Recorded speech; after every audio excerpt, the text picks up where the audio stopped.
Imagine waking up tomorrow with money you never expected. A jackpot, an overnight startup exit, an inheritance. It feels like deliverance. But riches don't fix the things inside you. They magnify them. Here in a moment, fortune can crown you or bury you. Learn the rules that turn sudden wealth into a fortress, not a funeral pyre. When fortune arrives, the first test. Most people think money buys freedom.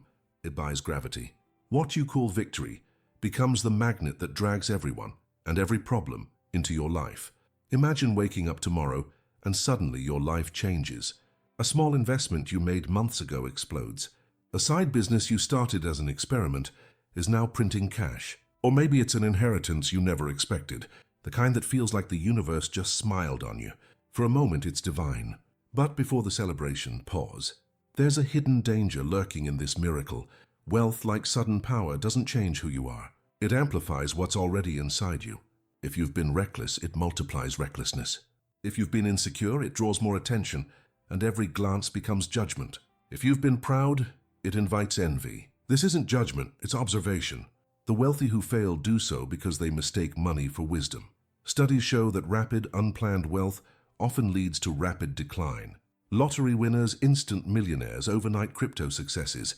Many are statistically doomed to mismanage what they acquire. Divorce, addiction, bankruptcy, broken friendships, lost peace of mind. These aren't stories. They are patterns. Here's why. Sudden wealth changes how the world interacts with you, but it doesn't give you the tools to manage it. People around you will sense your advantage, consciously or unconsciously. Requests will arrive. Loans, favors, advice, partnership offers. Even those closest to you may start comparing their lives to yours. And human psychology. Envy whispers, it doesn't scream. And whispers can be lethal. Your first rule then is silence. Do not announce. Do not flaunt. The world will push you to share, to post, to celebrate. Resist. Every public display is a vector for pressure and expectation. Think of wealth like fire. Visible flames attract wolves. The moment you expose your fortune, you expose vulnerability.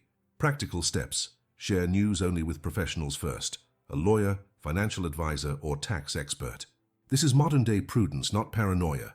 Keep your routines. Continue working, sleeping, exercising. Structure stabilizes habits that sudden fortune would otherwise destabilize. Delay major lifestyle changes. Even a small pause can prevent irreversible errors. Next, understand the gravity of wealth. You think you're gaining freedom, but actually, you're acquiring responsibility. Invisible but heavy. Every action now has consequences magnified. The grocery clerk, the neighbor, the distant relative. Everyone will measure themselves against your new world. The attention alone can create stress and distraction. Let's make it concrete with an example. Jack Whitaker, a man who won $315 million in the Powerball. Overnight, he was national news. He gave generously, lent to friends, funded charities, bought cars for strangers.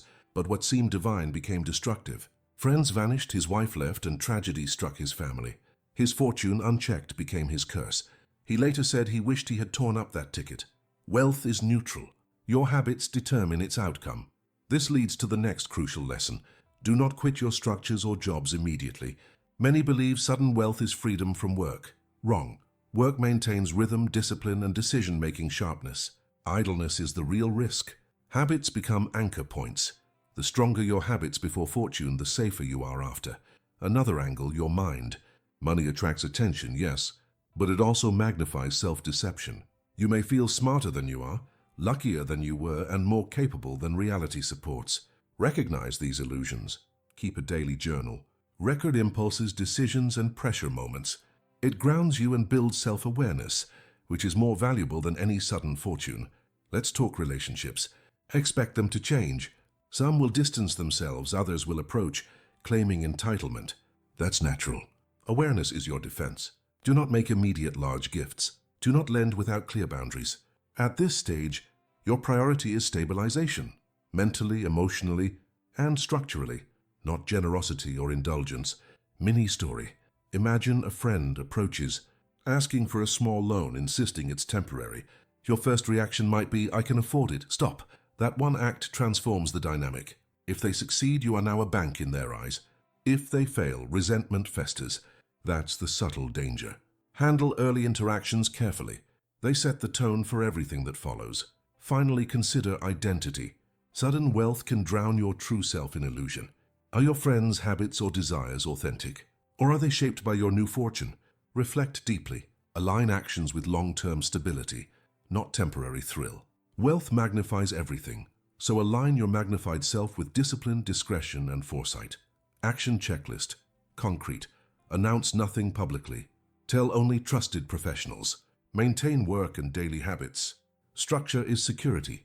Delay impulsive life changes, big purchases, relocations, or resignations. Keep a journal for self-awareness and monitoring pressure moments. Treat sudden requests with caution. Structure any help formally. Visualize wealth as a magnet. Consider who it will attract and what energy it will pull.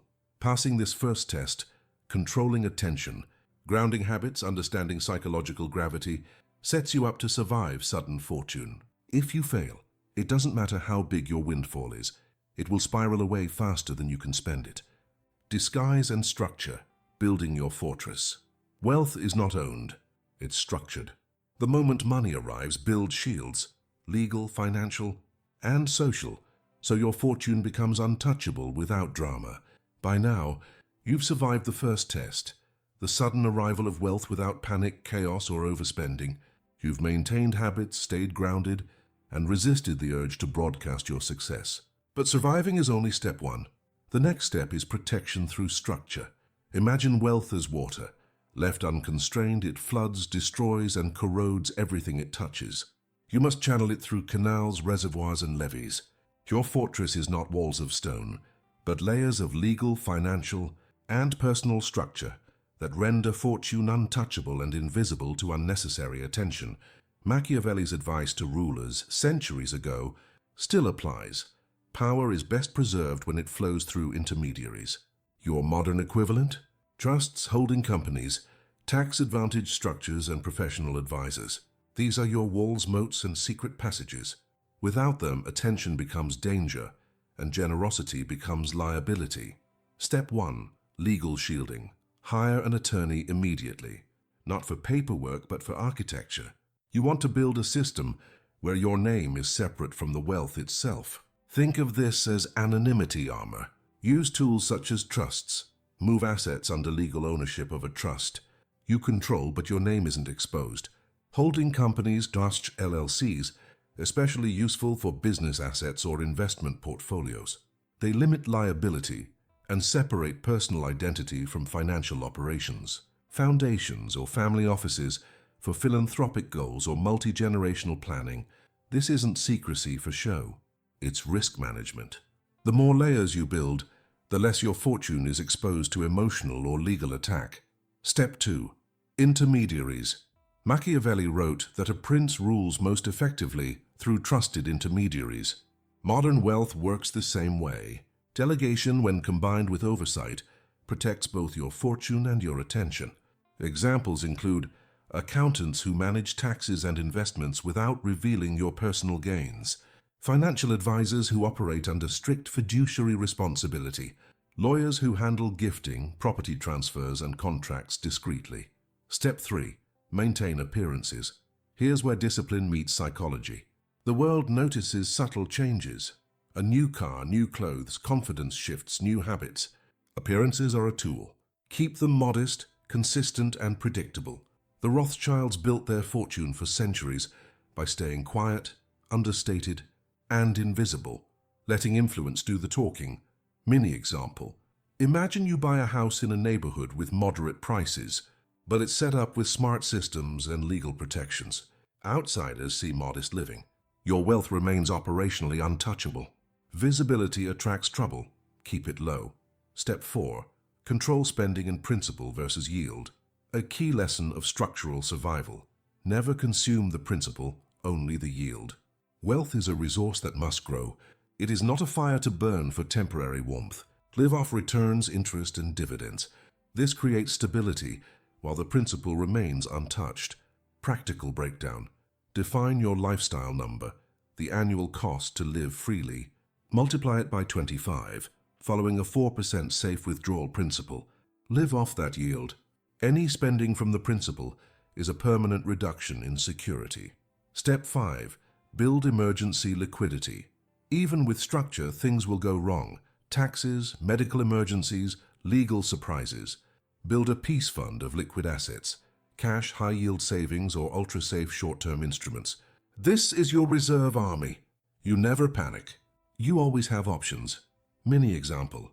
A friend's startup needs temporary capital. Instead of risking core assets, you tap the liquidity fund. You help without exposing your fortress. One strategic layer, multiple safety outcomes. Step 6. Psychological structure. Structure isn't only legal or financial, it's also mental. Daily routines, accountability practices, and mental checks are layers of protection. Sudden wealth magnifies emotion. Without preparation, you risk impulsive purchases, reckless generosity, or overconfidence. Tips for mental discipline. Journal each week. Decisions, impulses, and requests you felt pressured to act on. Review each financial move against long-term goals. Establish clear rules. No gifts over X amount without formal steps. No public announcements. No quitting structure-critical jobs impulsively. Step 7. Control social pressure. Even when invisible, wealth creates subtle social pressure. Requests from friends, distant relatives, or even casual acquaintances can become intense over time. Strategy. Set clear boundaries from the start. Use professionals to channel requests. Only approve structured, documented assistance. Step 8. Build a foundation of knowledge structure. Without knowledge is brittle. Understand your financial instruments. Trusts, equities, bonds, insurance. Know your rights and obligations. Your fortress should have solid walls and educated sentries. Every layer should anticipate risk. Mini story. Consider Jack Whittaker again. His generosity was unstructured.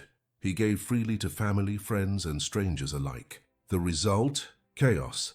Visibility and lack of system destroyed his fortress in years. Compare that to wealthy families who survive generations. Systems, advisors, and disciplined behavior are the invisible walls that make fortune durable. Step 9. Continuous oversight. Fortresses aren't built once. They require maintenance. Review your structures regularly. Audit trust and legal arrangements. Rebalance your investments to maintain strategic allocation. Monitor liabilities, taxes, and insurance. Step 10. Small but crucial reminders. Keep humility in public. Not moral humility, but strategic discretion. Treat wealth like a lens, not a crown. It magnifies, it exposes, it tests. Make early mistakes small. Prevent catastrophic errors through planning.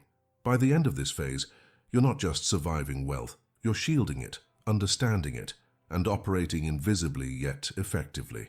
You have discretion, legal safety, liquidity, and mental clarity. You've transformed sudden fortune from a potential curse into a system that can last decades, even generations. Allies, enemies, and the rules of giving. Money changes relationships. The golden rule: never turn love into a ledger. Give once, structure the rest, or risk losing both fortune and friends. By now your fortune is stabilized. Habits, routines, and legal structures are in place.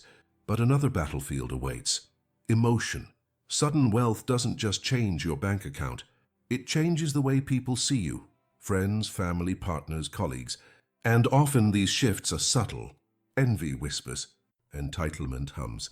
Requests arrive disguised as casual conversations. So a friend asks for a small favor. A relative hints at needing support. A partner expects lifestyle upgrades. All of this seems harmless, until patterns emerge.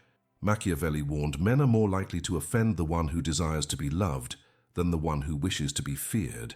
In modern terms, your emotional risk comes not from enemies but from those closest to you. People test limits. And unlike markets, emotions don't follow rules. Step 1. Set boundaries. Early requests may start small. Can you cover this small loan? Could you invest in my startup? I need help until my paycheck clears. Here's the problem.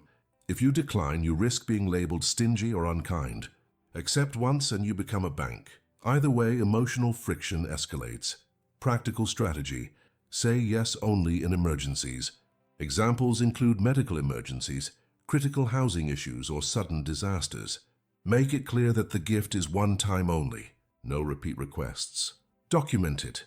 Even a simple written agreement prevents misunderstandings and resets expectations. Mini story, USA audience. A friend pitches a can't-miss startup. You lend $10,000 as a favor. 6 months later, they ask for another $15,000. Suddenly, generosity has become an expectation. Structured giving avoids this trap. Step 2. Turn relationships into systems, not ledgers.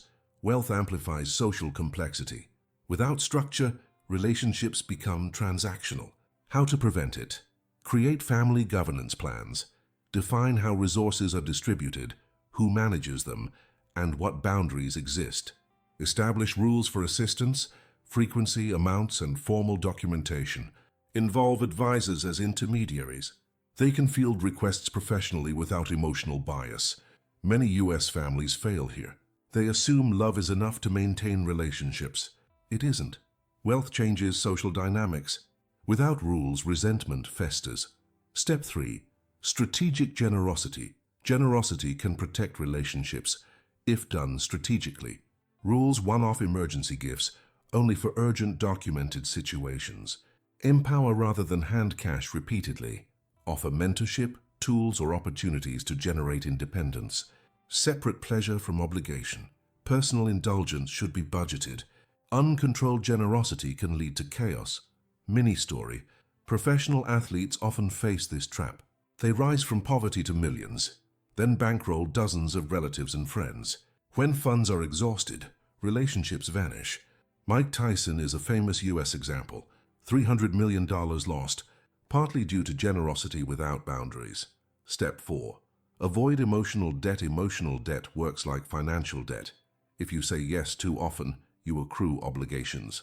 Say no without structure, and resentment builds. Strategic clarity neutralizes ongoing pressure. Document decisions, gifts, loans, and assistance.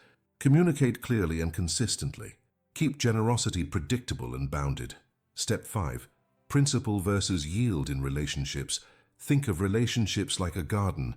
Nurture independence. Don't overfeed dependency. Repeated handouts may feel kind, but weaken both parties. Preserve principle, your core autonomy, while allowing yield, structured one-off support. Mini example, lending to a family member repeatedly may strain bonds. Instead, help them establish a business or education fund. Autonomy grows, dependency shrinks. Step 6. Psychological awareness. Wealth acts like a mirror. It reveals character in others. Watch carefully. Who respects boundaries without complaint? Who manipulates, complains, or tests limits? Who disappears when resources are unavailable? These aren't moral judgments. They're data points to manage relationships safely and preserve fortune. Step 7. Personal spending discipline. After navigating external pressures, temptation arises in your own spending. The 6th law, never consume the principal, only the yield. Live off returns, interest, dividends, not capital. Actionable steps. Set an annual lifestyle budget. Include essentials, moderate pleasures, and fun money. Track every large expense against principal versus yield. Cap indulgences to prevent unconscious depletion. Mini story, USA context. A family wins a multi-million lottery in California.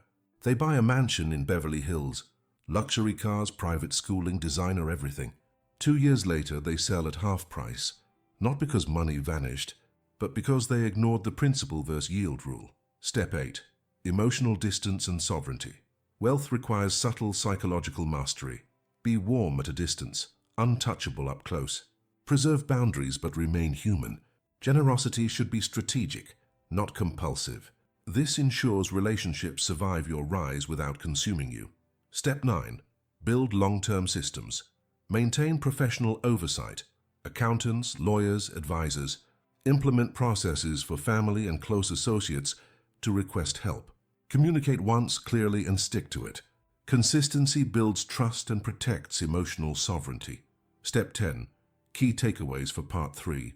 Sudden wealth tests relationships more than finances. Boundaries, strategic generosity, and emotional clarity protect both money and peace. Observe, structure, document, and enforce. The combination of discipline and foresight ensures wealth lasts decades, not just months. The Prince's portfolio, multiplying wealth wisely. True wealth isn't flashy. It's self-sustaining. Build a portfolio like a fortress. Diversified, protected, and designed to last decades, you've survived sudden fortune. You've stabilized habits, built legal and structural shields, and navigated relationships carefully. Now comes the ultimate test: how to make your wealth grow without chaos, without losing your peace of mind. Machiavelli warned that fortune alone is fleeting. Power, or in modern terms wealth, lasts only when paired with structure and foresight. Today, your portfolio is your fortress. It must protect, sustain, and multiply your capital while insulating you from volatility. Step 1. Understand investing as governance. Think of each dollar as a soldier and every market as a battlefield. Reckless deployment invites loss. Strategic organization creates resilience. Wealth isn't gambling. It's statecraft. Each division of your portfolio must serve a distinct role: growth, stability, protection, exploration, and liquidity. Step 2. Core growth. Equities. Your primary engine is diversified equity, total stock market index funds, ETFs, or broad-based mutual funds. Why historically? The US stock market returns 9% annually over decades. This is the army that expands your empire steadily. Risk exists, but disciplined long-term holding mitigates volatility. Tip: dollar cost average. Don't try to time markets. Consistency beats luck over decades. Mini example: Jeff Bezos concentrated early energy on Amazon, methodically scaling. Growth came from focus, not sporadic risk-taking. Step 3. Defensive guard. Bonds act as diplomats, slow-moving but stabilizing. Protect capital in market downturns. Yield 4–5% on average, providing steady income. Balance riskier growth assets. Practical allocation. 20–30% of portfolio in high-quality bonds. Adjust with age and risk tolerance. Step 4. Tangible assets. Real estate. Historically, real estate anchors wealth. Land, residential or commercial, produces both income and appreciation. Tangible assets offer security when markets or systems falter. Tip: diversify geographically if possible. Commercial properties in growth regions or residential properties in stable neighborhoods. Mini example: USA audience. A family invests in a rental property in Austin, Texas. Rents cover mortgage, taxes, and maintenance, while property value appreciates, producing a steady, tangible stream of wealth. Step 5. Speculative ventures. Crypto and alternative assets. Modern princes allocate a small portion, 5–10%, to high-potential but volatile assets. Think Bitcoin, Ethereum, or innovative startups. Guidelines. Treat these as scouts exploring new territory. Limit exposure to prevent emotional and financial destabilization. Do not rely on them for lifestyle. They are optional upside, not core security. Mini example: early crypto investors who limit exposure survive swings, whereas over-leveraged speculators often collapse financially and emotionally. Step 6. Liquid reserves. Cash and high-yield accounts. A modern prince never panics because liquidity exists. Cash or high-yield savings provide emergency capital opportunity to buy at discounts during crises. Psychological stability rule: keep at least 6 to 12 months of living expenses in liquid, safe assets. This is your peace fund. Step 7. Allocation and balance, a practical modern framework for wealth allocation. Core growth, stocks, equities, 40–50%. Defensive guard, bonds, 20–30%. Tangible base, real estate, 15–20%. Speculative ventures, crypto startups, 5–10%. Liquid reserves, cash savings, 5–10%.